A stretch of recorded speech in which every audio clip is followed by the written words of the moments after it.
Usury. Any interest rate is called usury. Usury is illegal.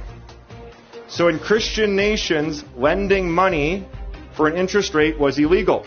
So because it was illegal for the Christians, who did the lending? The Jews. So there was Christians who could lend for 0% or didn't lend at all. And then these people called the Jews would come over and start lending money. They would start charging money. And in a couple generations, guess what would happen to the economy? The Jews owned everything. And then guess what the king did? Rounded them up and threw them out of the country. Then they go to the next country, and what would they do? Same thing. And what would that king do? Round them up, kick them out of the country. This went on for thousands of years.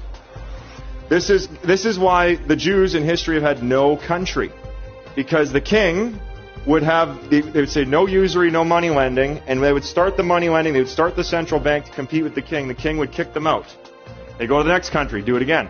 So this has happened over and over and over again because this quote right here from Napoleon, he would show the compound interest tables, and he said in a very short amount of time, compound interest would eat up every piece of property in France.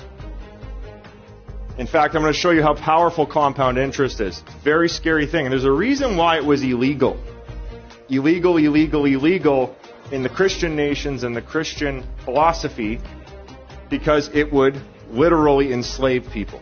Guys, the interest on credit cards enslave people today. Does student loans enslave people today? We no longer have forced slavery. We have debt slavery now. It is no longer forced slavery. There's not a massa with a whip whipping you anymore to pick cotton or something like that, or build wallets or whatever you're doing, build boats, all sorts of slavery. We now have debt slavery, where somebody prints money and you now have to pay the money back plus interest. Okay, so Pareto's principle.